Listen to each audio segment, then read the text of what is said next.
All right. Well, the rest of the night is pretty kind of simple in theory. We're just going to go through how the Roman Empire basically hollows itself out and then falls apart.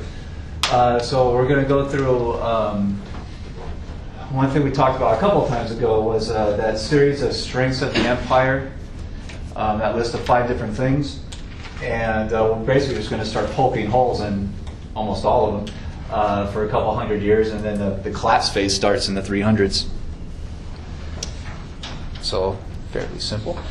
So here's the list that we talked about last time, the 5 things that were strengths, starting really about Augustus' lifetime, but eventually each of them kind of gets hollowed out from just internal corruption within the Roman state, Roman economy. So political unity, the idea of the republic, the image of the leader is just kind of an advisor to the Senate, so people still kind of control their government through voting. And eliminating the army as a threat to the government, a threat of revolution and starting new civil wars.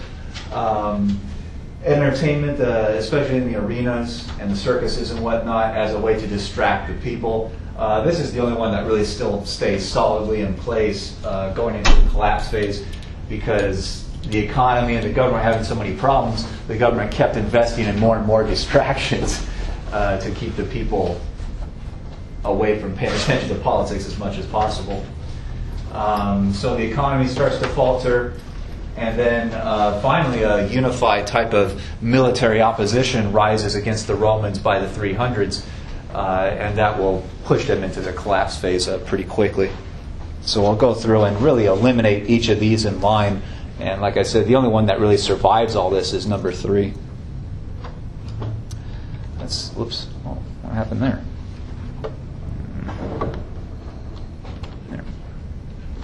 Okay, so political unity was really built around the image and the talent of Augustus. He was smart enough to know that the Roman people did not really want a king. He thinks they need a king, but they'll never really agree to it. So he becomes like an actor, basically, where he runs the place like a king, but he tells the Roman people, you control the government through voting, through your democracy, your republic. So he holds up the idea of republic and all the symbolism of equality in the republic, and is a lifetime actor. And reportedly on his deathbed, he said something like, I have given the greatest performance in human history as an actor, and the tragedy is that no one's ever going to know that I was just an actor. So he saw this great irony in it. But he's very good at fulfilling the image of the republic and spreading that kind of propaganda, and people kind of willingly believe it for the rest of his life. The problem is that when he dies, future generations of his own family even won't be as good as upholding that imagery, and they won't be, eventually they won't even care about it. They'll have entirely different stuff that they want to portray themselves as. So Augustus's talent, his political talents, were very supportive of the Roman state and built up that expectation in the people that future leaders would do the same kind of stuff that he does. When he died, his adopted son, Tiberius, becomes the next emperor. And Augustus had even chosen him to be kind of heir to his power. So even at the end of Augustus' life, if you're paying attention, it's pretty clear that this is a monarchy. Tiberius was not Augustus' real biological son. I think he was like the eldest son of the lady that Augustus eventually married from, but she had the son Tiberius through a previous marriage. So Tiberius is already kind of middle-aged by the time Augustus dies and Tiberius gets to the throne, or what is now pretty obviously a throne. But Tiberius is, by all accounts, a very good governor. He runs the empire well, he runs it efficiently. He even leaves behind a kind of big treasury. The treasury is full. The government has a lot of extra money that it can spend, built up over the years. So he seems to, by all accounts, run the place pretty well. And he probably never even heard of people like Jesus out in the provinces. I mean, that was just so far out there and such an unimportant thing to tell the king that his advisors probably never even informed him about those kinds of events. But when you get to Tiberius, it's pretty obvious that this is a monarchy now, because how can you officially name an heir to your office in a democracy? I mean, that just doesn't work. Doesn't make sense. It's up to the people in voting to decide who their leaders are. So the very fact he would appoint an heir shows you that this family has centralized power. Continue. Thank you. Mm-hmm. So that's Augustus and Tiberius. The next guys in line are not very good, generally. The third of the emperors is named Caligula. I remember he was one of Tiberius' grandsons, I think. So he even skips a generation. Caligula is pretty young, and he's a kind of wild type character. His official name is Gaius. Caligula was something that no one would ever call him to his face. Why not? Because it was like a childish nickname that he got when he was a little kid. I mean, he's a member of the royal family from birth. And when he was growing up, when he was a little kid, he mostly liked to hang out with the soldiers.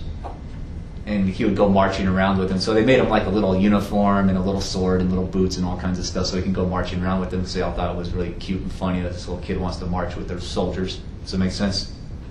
So that's what Caligula means. It means little boots. And that little kid nickname really stuck with him until he became an adult. And he didn't like it very much. And there's a lot of rumors that he's mentally unstable.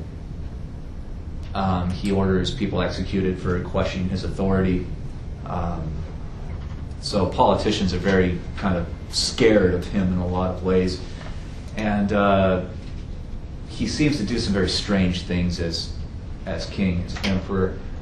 He was a very party-oriented kind of guy, so he had like weekend-long orgies and with all kinds of wild food and things in his palace.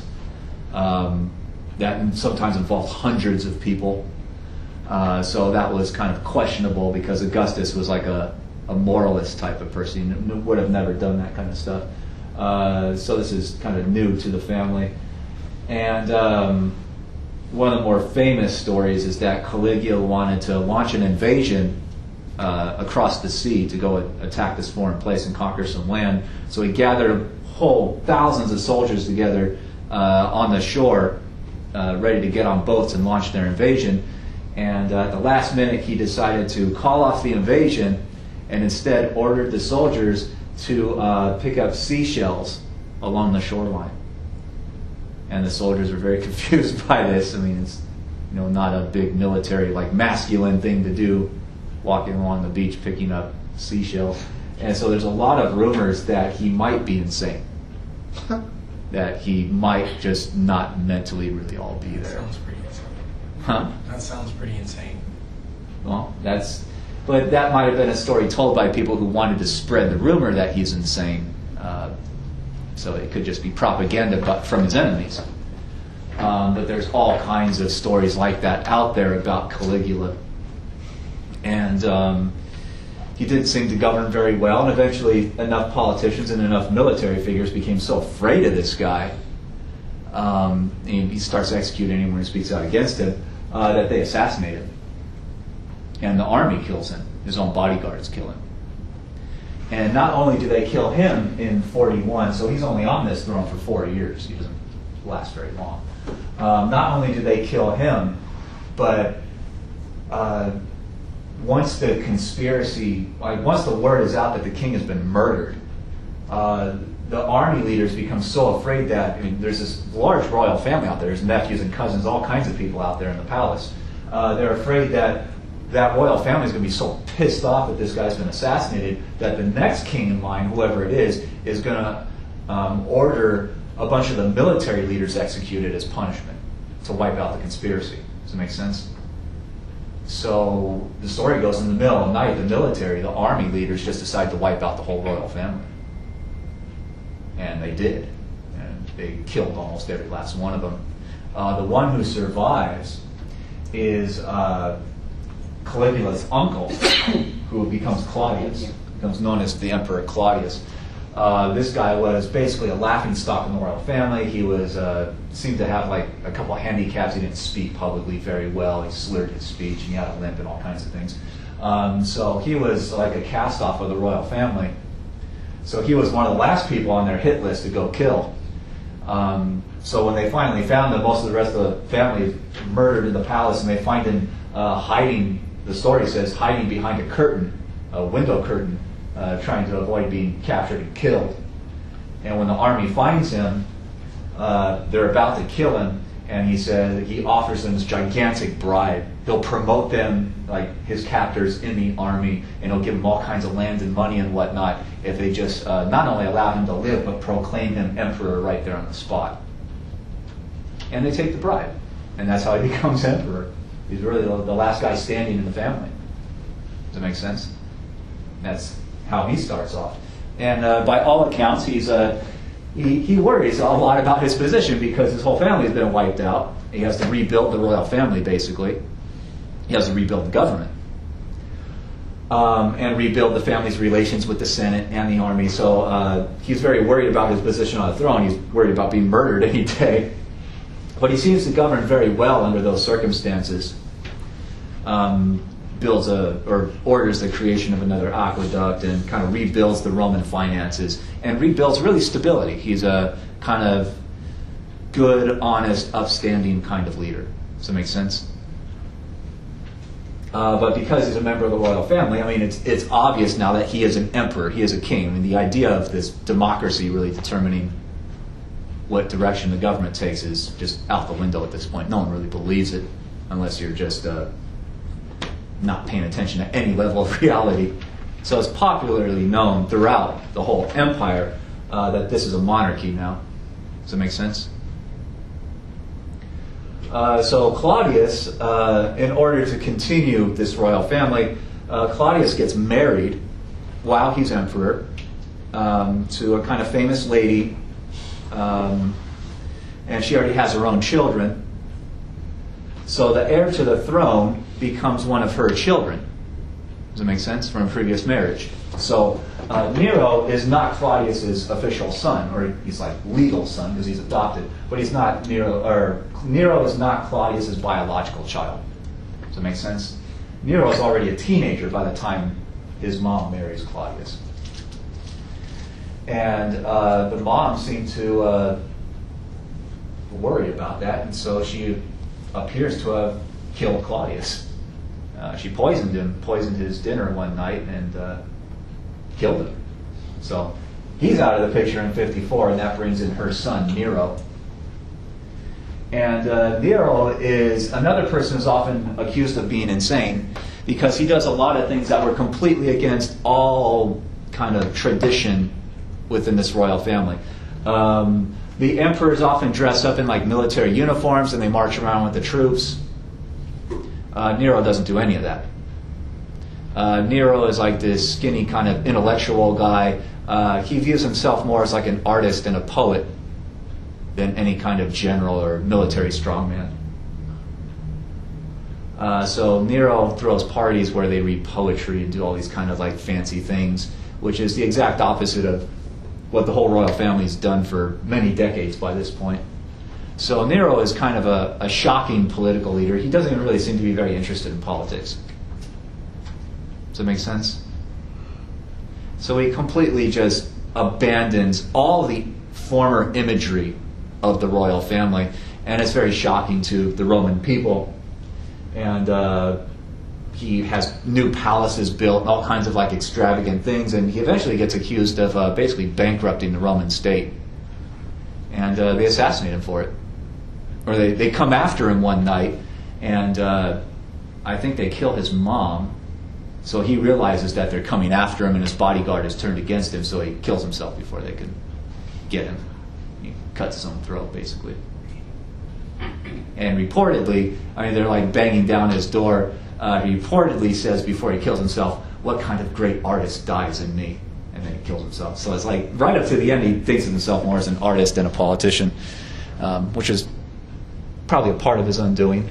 But he would, before they killed him, in the years before he died, he's very unpopular, and he knows it. So he's one of these emperors that kind of blames Christians for all kinds of things, even though there's such a small group that they have no real power in the empire. So he uses Christianity as a scapegoat to try to deflect the anger against him and send him off against someone else. So a lot of Christians really hate Nero for talking about persecuting Christians and blaming them for stuff. And some Christian groups at the time called him like the Antichrist, basically. The one who's going to end the world, or end the Christian world at least. So Nero is often a big hated figure within the history of Christianity. Does that make sense? So that's Nero. So even when Nero dies, when they come after him to kill him and he dies, that starts off a new round of civil wars. So several politicians build up armies, they go at each other for a year. By that point, though, this whole political unity based on this idea of the republic and democracy, that's all gone. The Senate is still around, but everyone knows that the emperors are really running things. And the senators, by this point, are usually very heavily corrupted by the big political families, the big landowning families who have the wealth to try to run for Senate. So the democracy isn't functioning very well, at least by the 50s and 60s after Zero. And the imagery, the idea of republic is basically, it's gone. And there's some famous politicians who wear black every day, day after day after day, and they say they're mourning the republic because it's dead. And they say that publicly, so it's no secret. Does that make sense? All right. Questions about anything within that segment? I have a question. Yeah. So, when they adopted somebody, it seems like it happened a lot. Yep. What about the person's dad that they're adopting from? Well, Nero's dad, I don't think he was alive by this point. Are His they mom was usually a not widow. alive? Like when they adopt somebody? Yeah, there's been a because couple- when you get married the first time, that's like supposed to be for life. So I thought divorce was common. I don't think so. Not no. You get killed for that. Yeah. Because that's like going against the family, and it gets involved with that patronage system. And these political families, man, they're vicious. They don't just insult each other; they really go after each other. Have you ever read like was it Romeo and Juliet, where you have like this feud between these two families, and they're not just arguing against each other; they're killing each other in the streets. Yeah, it's a gigantic problem. All right, so one more question. Hmm? So can you get adopted into a patronage? Like Yeah, into a patronage if family. you could be like a peasant or whatever, and then you get adopted, and then you'd be... It's possible. I mean, usually it's almost like a mafia family. You don't enter the family and immediately go right to the top. Usually, you've got to get in, and you start off at a low level, and through your actions and you show your loyalty to the family, you rise through the ranks. And if you survive long enough, you might be able to get to the top. So, yeah. Does that make sense? Yeah.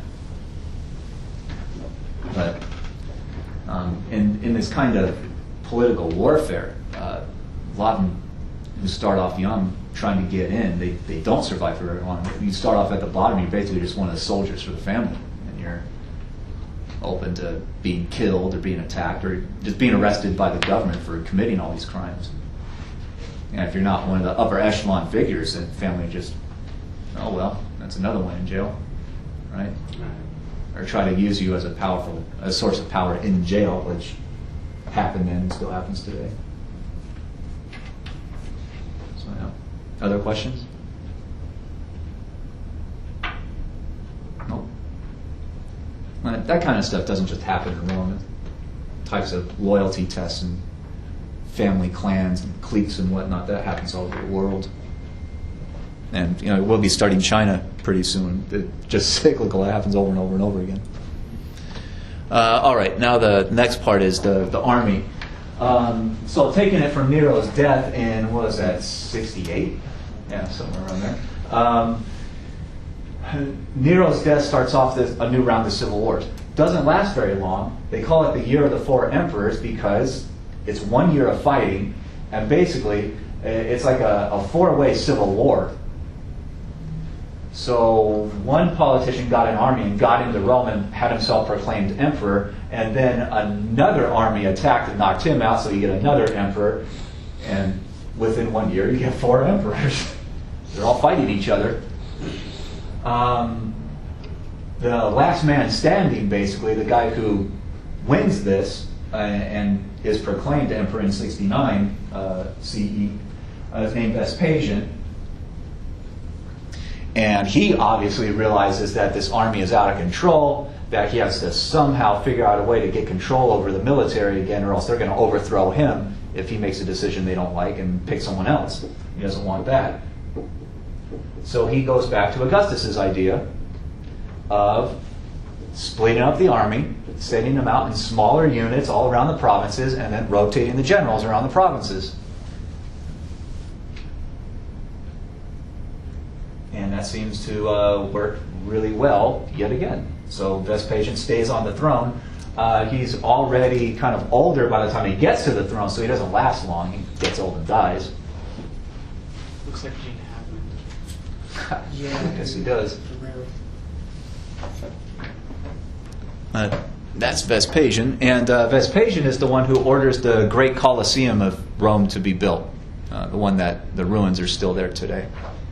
So it starts being built in 69. I don't even think the thing's done by the time he dies, though. I think he died just a few months before it was completed and opened. And when he died, let's see. He appointed one of his sons. He has two sons. The eldest one is named Titus. He was heir to Vespasian, so when Vespasian died, his son takes over. Titus, I think he got sick and died. He didn't last very long. So the younger son, Domitian, takes over from there and rules for 15 years. And when Domitian dies, there is no civil war. The Senate intervenes in 96. And in the Senate, they vote one of their own, one of the senators, to become the next emperor. Does that make sense? So that's where Nerva comes from. And, they voted the guy who'd been around the longest, basically. So Nerva is, really old. He doesn't last very long. But when they make Nerva emperor, he gets the power immediately, when he's on the throne, to name his heir, and he names another senator, another one of his trusted friends in the Senate, another politician. So he's heir to the throne. So Nerva dies, and Trajan becomes emperor, and he sticks around for a good 20 years or so, and Trajan gets to name his heir. So each of these guys in a row are basically, most of them are senators, so they're experienced politicians. They know how the government functions. They know how to deal with the Senate because they're getting majority votes, basically. So they're talented politicians. They're experienced, and by all accounts, they really run the place very well. And this goes on for 100 years, all the way up into the 180s. And they are known, at least in this list, as the so-called good emperors. So there's a large amount of political stability for the next century. So it's very predictable who the next person in line is if something happens to the king. So what's the point in killing the king? Does that make sense? He'll just put his friend in the throne.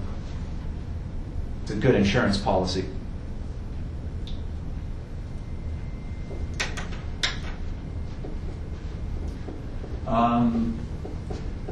Let's see, under Antonius Pius, he takes a kind of strange step and names actually two guys to be his heir, Lucius Verus and Marcus Aurelius. So they kind of co-govern, they're co-emperors for a while until Lucius dies, and then Marcus Aurelius is the only one for a little while.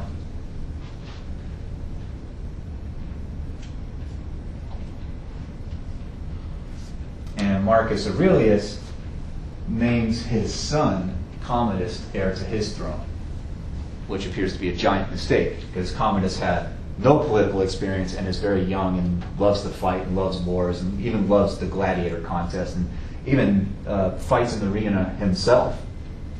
So he loves to fight. So he seems to be a warlike, aggressive type of person, not really a good politician who's willing to make deals and compromise and whatnot. And this is where you get the movie Gladiator coming in, where in the beginning of the movie you got old Marcus Aurelius, and you have his young son, and this conflict with the general that mostly seems to be fictional.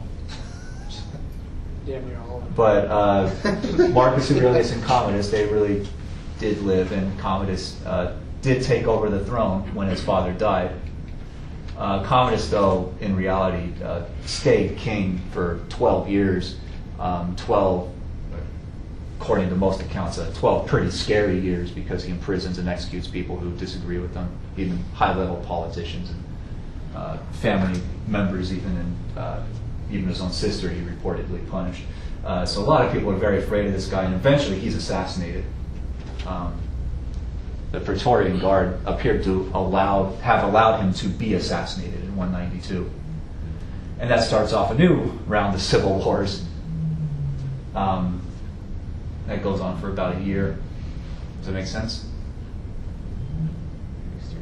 So that's a quick history, but Rome appears to be at its height, its real height of power and stability up until Commodus in 180. So that's about 200 years from Augustus, just a few decades before Zero, up to when Commodus gets to the throne at 180. So that's basically called the golden age of the Roman Empire, the really prosperous, stable times. Yeah. Prima Roma or whatever it's called. Was Lucius married related to Quintilius married? Oh, I can't remember. I'd have to look that up. That's why I put the list up here. It's a good way of just kind of skipping through them real fast. Wait, But- so you said that as soon as they became emperor, they chose an heir, right? These guys here, but not Commodus. the good though. emperors. So did Lucius Verus didn't choose anybody, or did they agree on his son? I don't think they agreed. I'd have to look that up too. I don't think Marcus Aurelius got the ability to choose his heir until he was on the throne alone. But that's a good question. But I don't know for sure. I'd have to look that up. So it's a gap in my knowledge. But the civil wars start when Commodus is killed, and you can see that another guy gets to the throne the next year in 193. So the civil wars don't last very long, but they have a big, big impact. This guy, Septimian Severus, wins the civil war, but he is afraid of his own army. So he gets to the throne, and he makes the big mistake. He does not implement Augustus's solution. He does not split up the army and send it to all the provinces and rotate the generals, which seemed to be logical because it's worked pretty well twice already. Instead, he gives in to his own troops' demands. He hires more soldiers and then doubles their pay immediately, which teaches them that, if I make a demand and you immediately give into it, what do I learn from that? All I gotta do is rattle my saber and you do what I want. Yeah. I can keep asking for more. As long as you keep giving it to me, that's just more motivation to keep asking for more. And that's the problem that he gets into. They keep asking, they keep coming back for more and more. And he keeps giving it to them because he's so afraid of them. He's afraid if he says no, they're going to kill him and his whole family. So their demands keep growing and growing, and it's a constant, pain to him, and it's a constant political problem. But he is caught in this conundrum, and he doesn't really see any way out. And they I mean, it gets to the point where, I mean, the rank and file troops want to make more demands, but their own officers, their lieutenants and captains and whatnot, if they disagree with the rank and file troops, the troops will kill the lieutenant. So there's just it's like a just total breakdown in discipline. It's like political chaos within the military.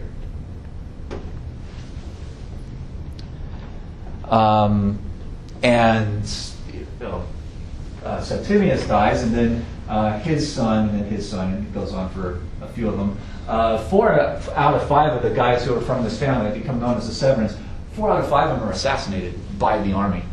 So it's not a just theoretical threat that's kind of floating around out there. When the king says no, they kill the king. And they pick out someone else from the royal family. So when they kill Alexander, the very last of them in 235, when he's assassinated, that starts off a gigantic round of civil wars that last for 50 years. Because the military is so divided on who the next leadership should be.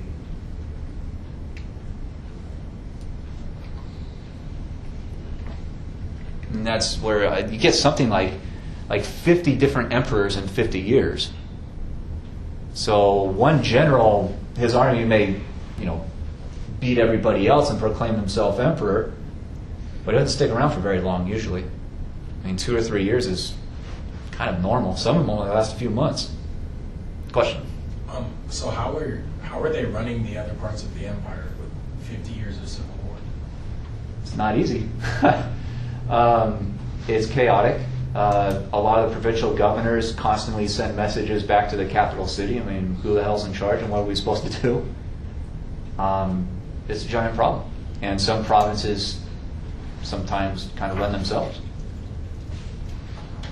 They'll never say it because that will just invite an invasion from the massive Roman army to put them back in line. But a lot of governors have to kind of take the authority to make independent decisions, not wait for instructions from the capital because who knows what's happening there. Does that make sense?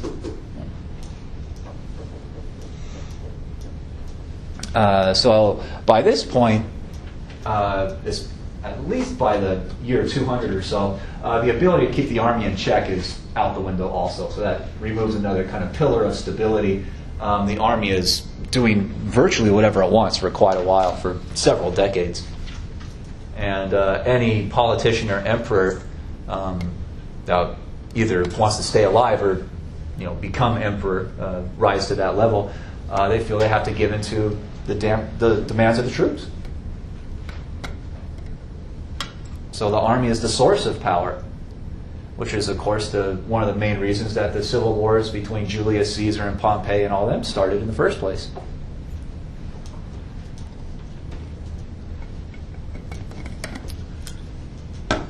And Rome starts undergoing pretty big economic problems right at this point, too, as you get into the 200s.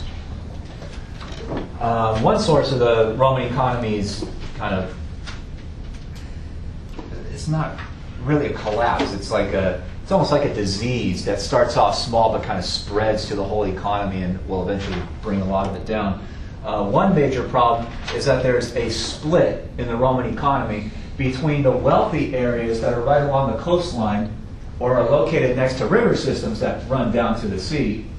Those places have a lot of trade, have a lot of movement, have a lot of jobs, money changing hands, buying and selling, so their economies are very healthy because the Roman Empire is basically a commercial empire. It's an empire built on buying and selling things and moving goods all over the place. And the Mediterranean Sea is their superhighway. So if you live along the coastline, you have access to all that prosperity. Or if you live along a river system, like say the Seine, up by even as far north of what is today Paris, that runs all the way down to the sea. You can get boats down it, so you can access that prosperity. For the inland areas, though, the countryside that are away from the seaports don't have access. They're much poorer.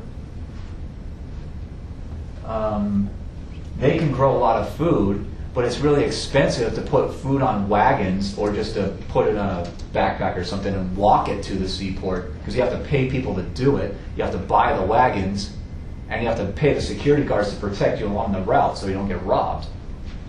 So moving transport, really anything, is much more difficult and expensive over land. Does that make sense? So food grown inland is more expensive in the markets than cheap food imported from somewhere else. Does that make sense? So the Walmart idea hits. In the markets, if you're an inland farmer, your cost of transport is so much higher, you have to sell your food at market for higher prices than the cheap imports. And Walmart theory kicks in. When customers go to buy something, if they see two exact similar things on the shelf, and one is cheaper than the other, which one do they buy? Cheap. The cheap one, because they want to save money. So that's more money flowing into the coastal communities and less money going into the countryside. Does that make sense? So the countrysides become almost like subsistence economies, where they're only growing enough food just for themselves to eat. Because they can't sell their food at market, so why try to grow it in the first place? So their economies slow down dramatically, while the coastal economies are booming. Does that make sense? So you have a kind of divided economy, where the coastal areas become like a rich investor class of great prosperity, but you travel just a few miles inland and you see dramatic poverty. So you have basically two different economies functioning side by side. And it's very destructive, and especially when the poor people get really angry. A lot of poor people don't want to live in the countryside because there's no jobs, there's no opportunity. So where do they go? To the borders. Yeah, to the coastal cities where there are jobs, where there's a chance in life. So the coastal cities get overpopulated, they get kind of dirtier and scummier, there's not enough food moving around, I mean, riots break out. And the same kind of stuff you can see happening even in the United States recently. You get a big economic crash and a lot of people get laid off. They'll go complain somewhere, right? If you don't have a job to go to and you're pissed off, go down to City Hall. Start screaming. So this disproportionate growth in economies can be a socially kind of dangerous thing. You get enough anger and enough desperation out there, you can get violence. And sometimes that violence brings down governments. Does that make sense? And it's not just in Rome, but even today in ancient China, and even in modern China. That's one thing the Chinese government is probably really, really concerned about right now, is the level of poverty in their society. And they're living in poverty while they're told that their country is so prosperous. Right? Look around and say, where the hell is this prosperity? Where's all this wealth going? Maybe I'll try to go get some of that for myself through not legal means. So questions about that at all? But you can see those problems. They sometimes are cyclical. The wealthy Romans, the ones from these very rich families or these investors that are making a lot of money, they can live a fairly luxurious lifestyle. They often have very big houses and in prosperous, fairly clean, what they hope at least are safe cities. And they spend a lot of money on luxury goods, which rich people still do today. A lot of rich people spend money in ways that are really pretty useless and crazy, but they do it in order to show off how rich they are. Does that make sense? No? Have you ever seen anything like this before? Now, what are some of the things that rich people do? Cults. Yeah. Get reality television shows. Well, yeah, hire photographers to follow them around or something. But yeah, they'll buy extremely expensive clothes that they don't really need. Diamonds, I guess. Yeah, diamond rings is one of my favorite targets. Totally useless. Not even rare. Well, they're controlled enough to be rare and expensive, but a lot of people, especially wealthy people, they define themselves according to how much of a diamond or how many diamonds they have on a ring or something ridiculous like that. They'll never use it for anything. It's just something to show off. Didn't the Romans use silk? Yep. Represented like their top of everything? Yep. And that's another problem they get involved with. They like to buy things that are rare, because something that's rare is different in society. And if you buy something that's expensive and different, you can show off. You make yourself different. So rich people have these gigantic parties, and they, dress in all these clothing and fabrics from all over the world, at least what they have access to with their technology of the time. And they have to go to other places to get that stuff. So they start going to what the Romans thought of as the Far East, basically what we think of as like India and Persia today. And they start, buying stuff that is expensive in those areas, but is well known in those areas, like cotton clothing from India, silk or porcelain goods as far away as maybe China. And they bring them back to Rome, and the rest of Rome has never seen this stuff, so it's a big thing to show off how rich you are. I have enough money to pay someone to travel to the other side of the world and buy this stuff and bring it back. And one problem that the Roman economy starts to run into is that these wealthy Roman families, when they go to these other civilizations to buy this stuff, the Romans don't really make anything very extraordinary. And those civilizations have the food and all the resources they need, so they're not really interested in Roman goods. So it's not like you can take a piece of Roman pottery and take it to India and try to sell it. I mean, the Indian people don't really care. They've got their own pottery. Does it make sense? So that forces the Romans to buy things with gold and silver. So especially by the 200s, you see a massive movement of gold and silver out of what is today Europe, the Roman Empire, going into Persia and India and even further east than that. So gold and silver is being depleted, being kind of sucked out of Europe. And that becomes a giant problem, because this really gets going and becomes kind of epidemic at the exact moment where the Roman gold and silver mines in their own empire are starting to go dry. So there is a reduced supply of gold and silver in the Roman economy because the mines are kind of running badly. They're not finding as many resources to make money out of. And the Roman government, just like many governments in the ancient world, they made their money out of taking a little piece of gold or silver, and they stamped their government insignia on it, and that would be $1 or whatever the unit of measurement in the economy was. But they made their currency out of gold and silver coins. So they have this. The government has this giant problem of their mines are going dry, so they don't have enough gold and silver coming in to make money out of at the exact moment where the money that already exists, the gold and silver that's already made into coins in Rome, is leaving the empire and going to other parts of the world. And the Roman government comes up with a solution that many other governments have tried ever since, which is to continue making just as many coins as before, but just put lesser amounts of gold and silver in that coin. It's what we call debasing the coinage, which means you reduce the amount of gold or silver basic product in each coin individually. So you can see on this slide, Roman coins go from being like these obviously gold coins, gold-looking coins up at the top, down to what we see at the bottom of the slide here, which is basically a Roman coin that has far less gold in it, but you still have to make the coin basically the same size, so you have to put some other kind of material in it to kind of as basically filler.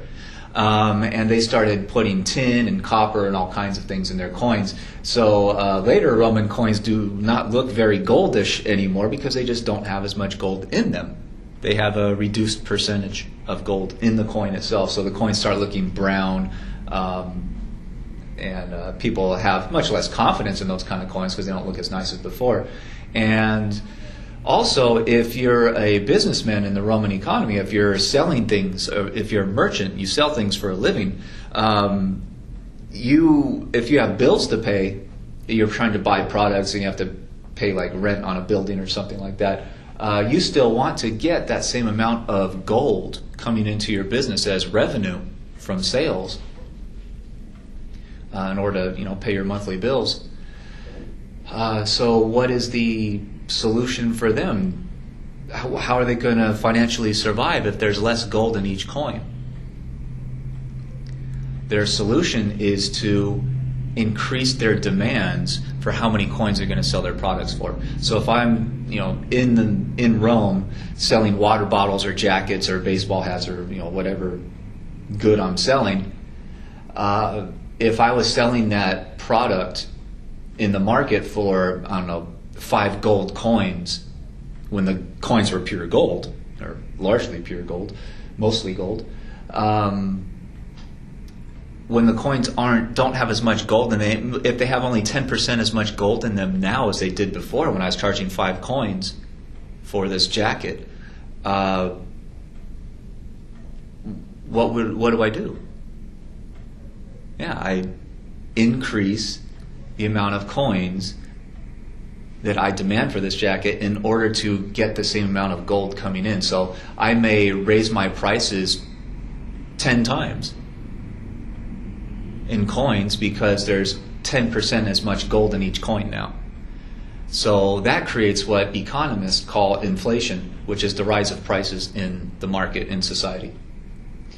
And when all these businesses start doing it in large amounts, suddenly you're an average Roman worker and you're getting your daily or your weekly salary. You go down to the market to buy bread or to buy clothes for your family or to pay rent, and maybe on Monday loaf of bread is like 2 gold coins. And once you start seeing the debasing of the coinage, the bread sellers start asking for more coins. So maybe that loaf of bread a week later is 10 gold coins. Then a couple weeks after that it's 20 gold coins, and it just keeps going up and up and up to the point where the average workers of society, they cannot afford to buy this stuff anymore. They can't afford to feed their families, and they're thrown into kind of desperate poverty. And if they can't afford to buy stuff, then they don't buy stuff, and that means that the businesses aren't selling as much stuff anymore, so the business owners start going bankrupt and going broke, and they start laying off all their workers, and you get into a very destructive economic cycle. And this has happened to many other countries throughout human history. It's what economists call hyperinflation. And it can destroy a nation's economy overnight. And this is the big fear that, one of the big fears that the United States had in 2008 when the financial meltdown hit. And the U.S. government started printing huge amounts of money in order to give all this money to banks so that banks would continue making loans and keep the economy functioning. A lot of people are very worried about hyperinflation hitting the United States starting in 2008, 2009, and there were predictions that the economy would go into a tailspin. It'd be the end of the world. It hasn't happened, but there's always that big threat of a problem when you print huge more amounts of money. Each dollar is worth less, and prices go up. And if you print that money too quickly, you can crash your whole economy. So we've seen the possibilities of those problems even recently. Another major problem for, say, the average working people and even business owners in the Roman economy by the 300s is that Rome, they don't really have any big threatening groups or governments on their borders anymore. The Romans have basically conquered all the valuable land on their periphery and knocked out all the possible kind of government competitors through over hundreds of years. So the Romans aren't really conquering a whole lot of new places anymore by about the late 200s or so. And that means that they're not going to war with enemy governments, and they're not getting into battles. They're not taking prisoners anymore, which means that when the Romans took prisoners, they largely sold them as slaves in the Roman economy itself, in the Roman slave markets. So the slave market is drying up also in the 200s. And, I mean, that could hurt a lot of business owners and big plantation owners, basically, because they need large labor forces to run their businesses. And what happens in any market when you take a product that someone relies on and you reduce the supply? What happens? Yeah, prices go up, which means that with just general laws of supply and demand that we're probably pretty much all aware of, when the Roman slave supply starts to dwindle because there's much fewer wars and new conquests and whatnot, that means that the price of each individual slave starts to go up and up and up and up and up. And that can hurt a lot of kind of large farms that rely on buying new slaves pretty consistently to keep their labor supply up. That is kind of at least solved a little bit by the mass bankruptcies of Roman farmers. A lot of former Romans who owned their own land and ran their own farming business, they start going bankrupt. And so their land goes into foreclosure, and they have to figure out some way to feed their families. So a lot of these former independent Roman farmers become farm laborers on someone else's farm. And these become known as the coloni, which are basically former, say, what we today call middle-class people that are kind of, through debt and desperation, pretty much enslaved to rich landowners. And that becomes a source of deep hatred within the Roman working classes, obviously, because they understand that they're the victims of all this. So that's another big economic problem. And one of the giant, on the government level, economic problems hits when the civil wars finally end in 285.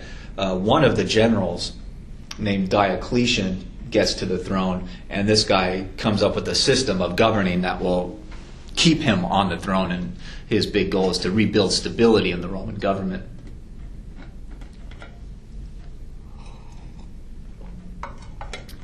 So one way to rebuild stability is to officially announce that basically the Roman government is a military dictatorship. It is run by the Roman army, the Roman soldiers. They pretty much choose who gets to the throne, either through voting or fighting it out in battles against each other or whatever. But Diocletian announces that this is officially a military dictatorship where the emperor is worshipped as a living god. So it's a combination of military power and religious dedication that, at least he hopes, will keep him in office. He also wants to figure out a way to dilute the power of the individual provinces to stop the possibility of civil wars. And his solution is pretty extreme. He doubles the amount of provinces. So before Diocletian, I think there was something like 30 provinces or so. He basically doubles that amount to over 60 provinces. And he will appoint the kind of governors of each province. But in each province, he also wants to separate the barracks, the kind of riot police and the military in that province. He wants to separate that group from the civil government, basically the governor and the administration and tax collectors and whatnot. So in each province, he increases the size of government, basically, the amount of government employees. So twice as many provinces and basically twice as many government employees in each province means that Diocletian virtually overnight quadruples the state bureaucracy, the amount of people working for the government, which really does great damage to the Roman budget, because now you have to pay basically 4 times as people monthly, weekly paychecks to do their government jobs. And this starts putting the Roman government into deep debt, which they will really never recover from. So they start. The Roman government has to start borrowing from its own wealthy people and businesses and whatnot at interest in order to pay its own bills, to pay its budget. And so the Roman government will just go into systematic long-term debt that, again, they'll really never be able to overcome, and largely money that's owed to their own bankers. Just like the United States government today, its estimated debt in late 2016 is now around $17 trillion. and the vast majority of that money is owed to U.S. banks, U.S. investors, and a good portion of it to investors from all over the world. The United States doesn't care who you are. If you have money you want to loan them, they'll take it. And if you have $20, $50 right now that you want to loan to the U.S. government and get an interest payment back from them on top of getting that money returned, it's just like when you go to a bank and ask for a car loan. They say, okay, we'll give you the money up front, but you're going to repay us with interest month after month after month until the loan's paid off. That's what the Roman government was doing by this point. That's what the U.S. government's doing right now. And most of that debt in the United States is pretty recent. The U.S. national debt was only $1 trillion in 1981. So, 200 years of the government's history, give or take, they accumulated $1 trillion in debt from the late 1700s up to the late 1981. And since then, it's grown by 16 trillion in the last, 35 years. And that causes a lot of alarm for people in the United States, talking about eventual government bankruptcy if they don't solve this mess. But we'll see what happens. I'm personally not very optimistic because the government's so corrupt, but we'll see. Other things that Diocletian does.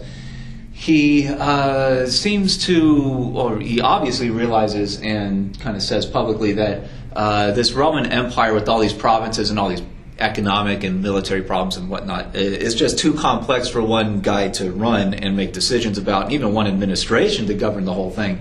So Diocletian decides to split the empire into a western half and an eastern half. And the dividing line is kind of here in what we think of as right from this the blue part to this brown part in southeastern Europe. And he thought that basically if you split the empire in half, you give one administration, one leadership, basically one emperor living in the west. They would run the western half, and another emperor administration sitting in the east, they would run the eastern half, and they'd be able to at least try to run the place better. This causes an obvious problem, though, because, we've seen for several hundred years now, Rome goes into a kind of epidemic civil wars whenever an emperor dies or something happens to him. And when you split the empire in half and you basically create two administrations, the big question is how long is it going to take for one of these administrations to raise an army and attack the other to try to enhance its own power, basically start a new civil war. So Diocletian came up with a system of government that he thought would be more stable. Basically, each emperor, the Western and the Eastern, would take on a title that he said each would call themselves the Augustus. So you'd have an Augustus of the West and Augustus of the East. They're basically emperors of the two halves. And they would be each in their own half of the empire allowed to appoint an inheritor, basically like a vice president. And that person would be called Caesar. So each half of the empire will have its emperor and will have its inheritor, basically its vice president, just waiting around in case something happens to that emperor, and you'd have a clear line of succession, the next person on the throne. And Diocletian further went and said that each Augustus, each emperor, will only serve a 20-year term of office. So they don't serve for life, they serve for 20 years once they get to that point. And at the end of that 20 years, the emperor officially retires, and his Caesar, his vice president, rises and becomes the next emperor, the next Augustus, and would appoint his own Caesar to be his inheritor. So the idea is that you would have a clear, predictable line of government turnover, and that the Caesars would get, obviously, or at least hopefully, some amount of government experience because they'll probably be, the inheritor for 20 years waiting around to become the leader, and they'll probably be involved in government debates and decisions and whatnot. So they'll be an experienced government leader by the time they get to the highest office. And Diocletian hoped that would end the motivation for civil wars because there wouldn't be any controversy in case something happened to an emperor about who the next leader should be. So he saw this as a systematic, predictable way of handing over power from one era, one generation to another. And you can see that Diocletian actually followed this himself. He started his reign in 285 and served for 20 years and retired. And handed off power to his Caesar. So his policies do build some government stability. The problem, though, is that economically, at least financially, he has quadrupled the amount of government employees. He has dramatically increased the amount of government spending year by year without increasing the tax base at all. So this is the government quadrupling its budget, basically, without finding any new revenue. And that forces the Roman government into debt, into borrowing to pay its bills. And that becomes extremely dangerous. And that problem continues on far beyond Diocletian's own lifetime.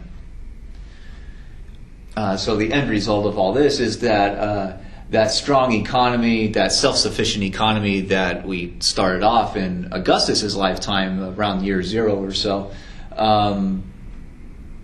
has been undercut in many, many, many ways. Unbalanced economic growth between the coastal areas and the inland areas, massive inflation because of the debasing of the coinage, and huge new government spending, which will push the government into debt and eventually a kind of financial collapse. And for all the talk about stability, I mean, Diocletian's plan didn't even work. When he retired, a new round of civil war started that'll go on for I think 6-7 years as the major politicians and generals fight each other to become the next emperor. So the stability lasted for like Diocletian's 20 years in office, but once he retired, that opened up the hornet's nest again, and they start fighting each other. And the last section is really talking about no foreign opposition really on Rome's borders at all for hundreds of years. The Roman government, the Roman military is far more powerful than any of its competitors, really since the end of the Punic Wars, since they defeated the Phoenicians. I mean, Egypt never really seemed to be much of a threat, but they conquered it anyway. And there's really not many other groups out there. I mean, the Germans are out there to the north, but the Germans kind of complain every once in a while. The Roman government goes into those areas and kind of subdues them brutally through warfare. Same thing with some Britons up in their island up in the north. But for hundreds of years, there's really no big foreign threat on the Roman borders. The Germans start, though, over time, over hundreds of years, they study how the Romans attack them, basically, the Roman military tactics and what kind of weapons they use. And the Germans basically start to adapt that technology. They start trying to make it for their own armies and also adopt Roman military tactics on the battlefield. So someday, if the German tribes, the German groups, and there's hundreds of them, if they ever all get together under one kind of unified leadership, the Germans can pose some kind of military threat to Rome in the future.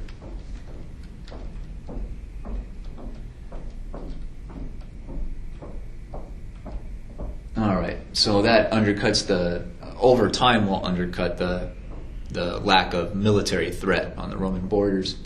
So going now into the collapse phase, so Diocletian retired in 305, his 20 years was up. That restarts a civil war, which he largely wanted to avoid, but it happened anyway. And to skip through the details pretty quickly, the big winner 7 years later, the civil war, is named Constantine. He wins and becomes the next emperor of Rome in 312. And Constantine does several extremely important things during the rest of his life and his time on the throne. He'll be on the throne for the rest of his life, so number one, he gets rid of those kind of term limits. Number two, in order to win the war, he made promises to big parts of the Roman population to get their support. And one of those populations was the Christians. So Constantine basically made a deal with Christian leaders in the empire that if they support him to become emperor, that if he wins and becomes emperor, that he will stop the persecution of Christians and will make Christianity legal. So the government, he'll wipe out all the laws that said that being a Christian was illegal, so that Christians won't have to fear government repression or persecution anymore. And that was a big offer. So the Christians, went for it, and they supported him in his campaign, his military campaign, to become the next emperor, and he won. So he fulfilled those promises by legalizing Christianity. And the third big thing that Constantine does is relocate the capital of the Roman Empire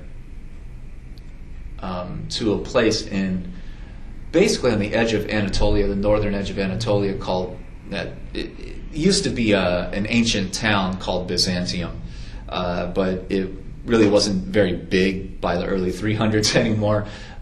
So he chooses to relocate the Roman capital city to this little town, but of course he's going to have to build it up because it's just a little town, and Rome is the giant empire of the area.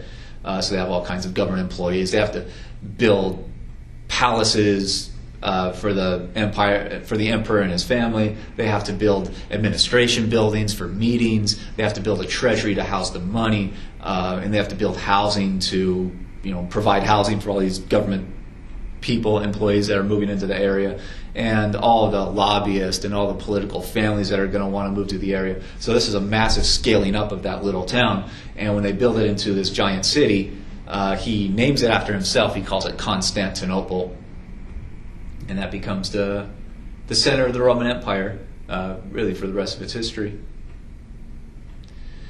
So Constantine's a big kind of paradigm-changing emperor in several different ways. But another thing is happening in the early 300s at the same time in another part of the world. A group called the Huns start off from East Asia, and they start invading westward across Asia, across basically the whole continent, conquering lands, conquering people, and just expanding their own empire.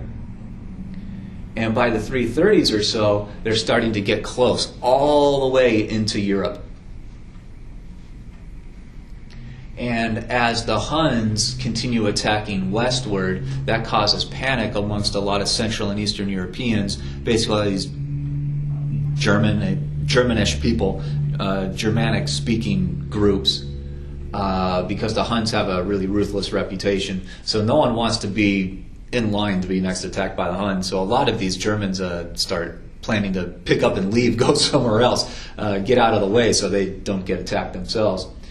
And their only option they saw, these German groups, was to enter the Roman Empire. And so they asked, they wrote letters and kind of tried to apply for admission, basically, to the Roman Empire. And the Roman leaders said no. The Romans are kind of elitist. They don't like these Germans. They consider Germans to be kind of dirty, barbaric kind of peoples. So the Romans don't want to allow any Germans into the Roman Empire. And a lot of these German groups, just out of absolute desperation, cross the border anyway. They say it's better to take the risk of being attacked by the Romans for crossing into their land than it is to be attacked by these Huns, because the Huns are absolutely merciless. So as they become known, the Goths, which are basically a bunch of different German groups, they start coming into the Roman Empire, figuring that the Romans are less of a threat than the Huns are to the Goths, to the Germans. And one group called the Visigoths entered the Roman Empire, and they moved down into the Constantinople area, where there's large farms and whatnot.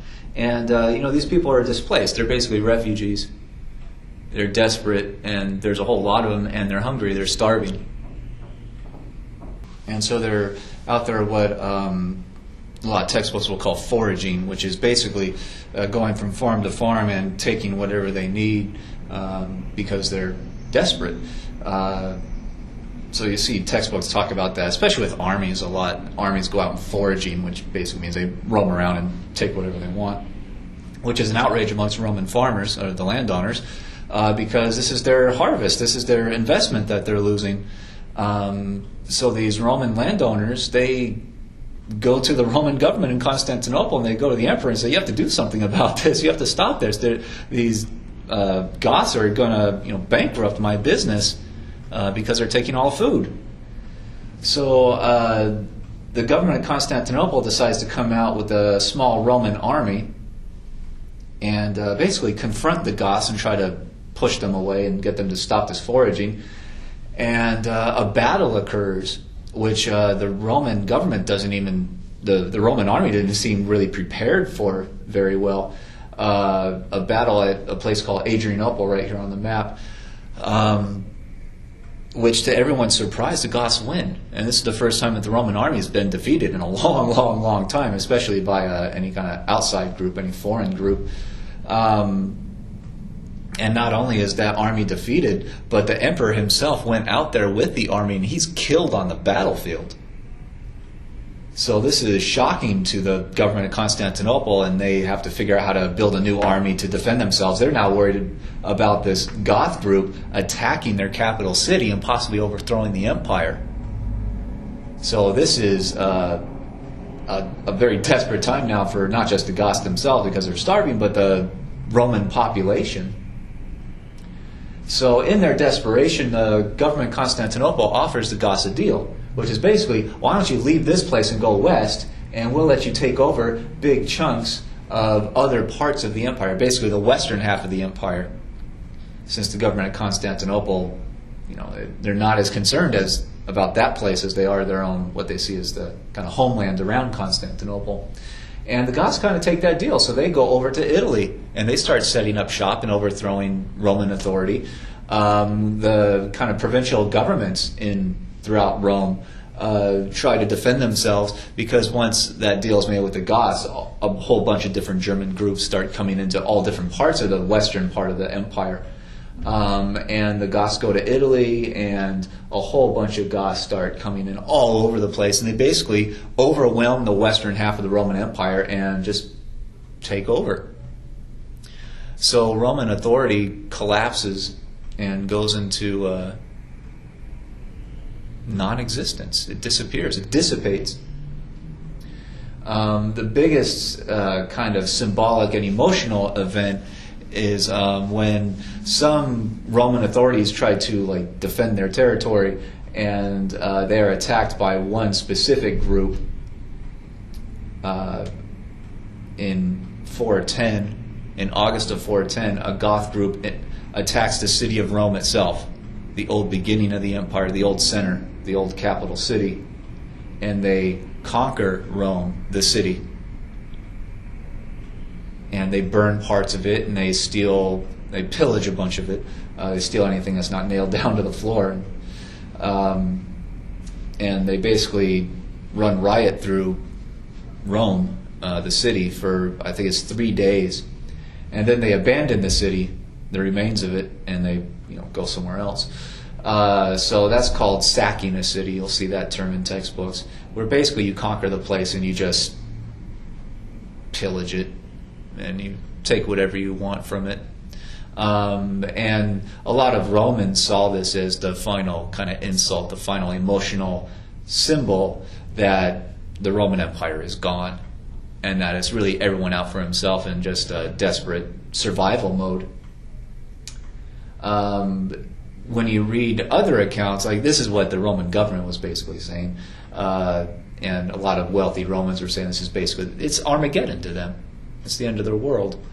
When you read other accounts written by, say, some Goth leaders or some other observers, they often say that it's not like the Goths went in and burned down the whole city. The Goths only burned a little bit of the city, and they really didn't destroy a whole lot of the city because the Goths were Christians themselves. So they didn't go in and wipe out all the Christian relics and statues and stuff like that. The Goths were actually very forgiving to a lot of the kind of infrastructure of the Christian church in Rome itself. So you have a few kind of widely different interpretations of the sack of Rome. And really, after that, the western half of the Roman Empire is just disintegrated. Different Goth groups come in and they take over. And the government at Constantinople pretty much allowed that to happen. They basically made deals with all these different groups saying, I want you to stay in the western part and leave the eastern part alone. So you can see here on the map, what's on this map called the Byzantine Empire survives. That is basically the holdover of the Roman Empire. It's the eastern half that survives and remains a kind of unified government entity. The leaders at Constantinople will keep going for another 1,000 years. They will contain most of their territory and control it as an empire, and they'll keep calling themselves the Roman Empire for another 1,000 years. A lot of historians disagree with the fact that they're calling themselves Roman. A lot of historians argue that they're not the Roman Empire anymore. Not only are they like a shrunk leftover piece of the Roman Empire, but over time they're not even speaking Latin anymore. A lot of them are speaking Greek and writing in Greek, and they have for a lot of their history, their remaining 1,000 years, they have many different policies, different plans, different ambitions than the kind of unified, gigantic Roman Empire that we've been talking about for the past couple sessions. And historians call it the Byzantine Empire to differentiate it, say this is a whole different thing, this is a whole different kind of era, even though they called themselves Roman. And historians label it the Byzantine Empire. It's never called the Byzantine Empire in its own time. They continue calling themselves the Roman Empire, and even their foreign adversaries will call themselves Roman Empire still. So the Byzantine label is something that historians have come up with over the past couple hundred years in our time. And they largely get that label, Byzantine, from the earlier town at the site of Constantinople, that town called Byzantium, that when Constantine relocated the capital there, basically wiped out that town, or scaled up that town and renamed it. So that's what the Byzantine Empire means, and you'll see it in textbooks.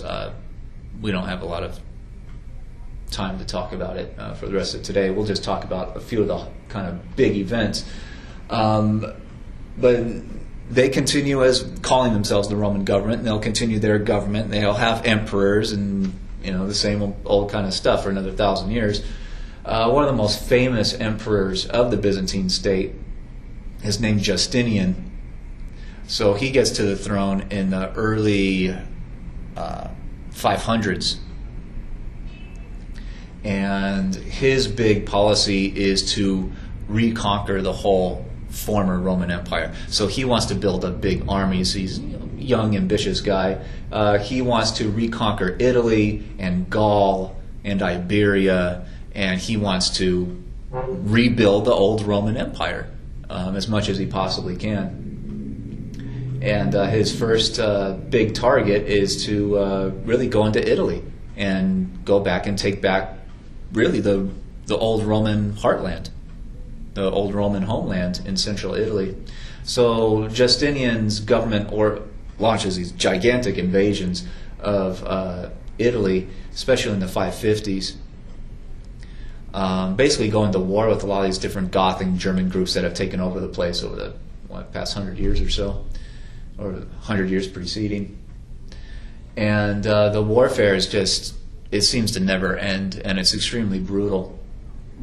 And Justinian can eventually claim to have reconquered all of Italy by the end of his reign. The problem is that the warfare was so devastating that Italy loses 90% of its population from its earlier kind of height at around year zero. There's only about 10% as many people in the late 500s living in Italy as there were at around year zero at the height of the Roman Empire. And that's not just through warfare, people killing each other. It's also through starvation. When wars happen, they tend to devastate the economies of the areas where the fighting is going on. So you have foraging armies destroying farms and whatnot and attacking each other. And a lot of people just don't want to live in a war zone. So a lot of people just move out if they can. So people generally either left Italy during the fighting, or they starved in Italy during the fighting, or they died in the fighting. So Italy is just absolutely, just population is annihilated. And for the long term, a couple decades after Justinian, the Byzantines, they cannot control Italy for the long term. They have to abandon. They have to withdraw their troops out of Italy. So the Germans come back into Italy eventually and take it back. And that really the whole invasions really damaged the Byzantine army, and especially the Byzantine economy, and the Byzantine government had to borrow a bunch of money to do it in the first place, so it really harms the Byzantine budget, and that will basically do great damage to their government's ability to even defend the territory that they have left over the next 1,000 years until they're eventually conquered by outsiders, by foreigners. All right, and taking up a lot of time today, so we'll have to leave it here.